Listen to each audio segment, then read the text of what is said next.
আসসালামু আলাইকুম প্রিয় ভাই ও বোনেরা, সবাই কেমন আছেন? অনেক ব্যস্ততার মাঝেও আমি আপনাদের মাঝে চলে আসলাম কিছু গল্প আর কিছু রান্না নিয়ে। কি অবস্থা, কেমন আছেন সবাই? আজ একটা বিকেলের নাস্তা নিয়ে আপনাদের মাঝে হাজির হয়ে গেলাম।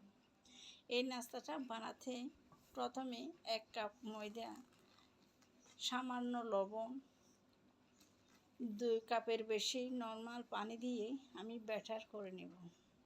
এবার কিছু পেঁয়াজ কুচি, একটা মরিচ কুচি, একটা ডিম, সামান্য লবণ দিয়ে আর ধনিয়া পাতা ও সামান্য লবণ দিয়ে ভালোভাবে মিক্স করে নিতে হবে।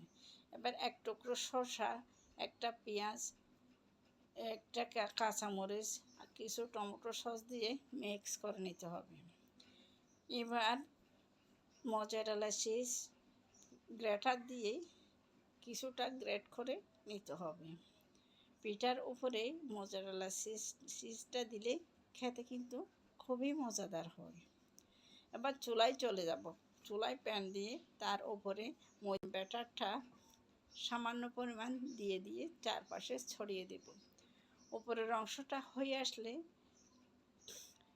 ডিমের মিশ্রণটা কিছু অংশ রুটির চারপাশে ছড়িয়ে দেব। এবার তার উপরে একটা ঢাকনা দিয়ে দেব। উপরের অংশটা হয়ে গেলে আমি উল্টিয়ে দেব। বা চারপাশে সামান্য পরিমাণ তেল দিয়ে দেব। তেল দিয়ে চারপাশটা নেড়ে দিতে হবে। নিচের অংশটা হয়ে আসলে এবার তার উপরে শসা ও পেঁয়াজ কুচি দিয়ে তার উপরে গ্রেটার করা চিজ দিয়ে দিব। এখন এটা পাটিসাপটা পিঠার মতো সুন্দর করে ভাজ করে নিব। একইভাবে আমি দ্বিতীয় রুটিটাও তৈরি করে নিব। কিছু অংশ প্যানে দিয়ে দিলাম, তার উপরে ডিমের অংশ কিছু অংশ দিয়ে চারপাশে ছড়িয়ে দেব। এভাবে এই রুটিটাও পাটিসাপটা উল্টিয়ে দিব। আবারও চারপাশে একটু তেল দিয়ে দিব। নিচের অংশটা হয়ে আসলে আমি শসা ও পেঁয়াজের মিশ্রণটা মাছ বরাবর দিয়ে আবারও ভাজ করে নিব। ঠিক পাটিসাপটা পিঠার মতো ভাজটা হতে হবে। দেখতে কিন্তু অনেক সুন্দর লাগে।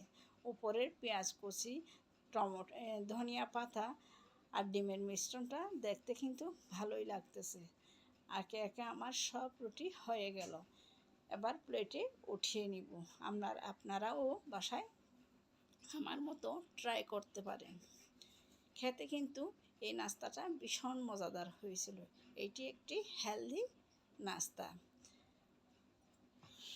সবাইকে এবারের মতো বিদায় নিয়ে নিলাম। আল্লাহ হাফেজ।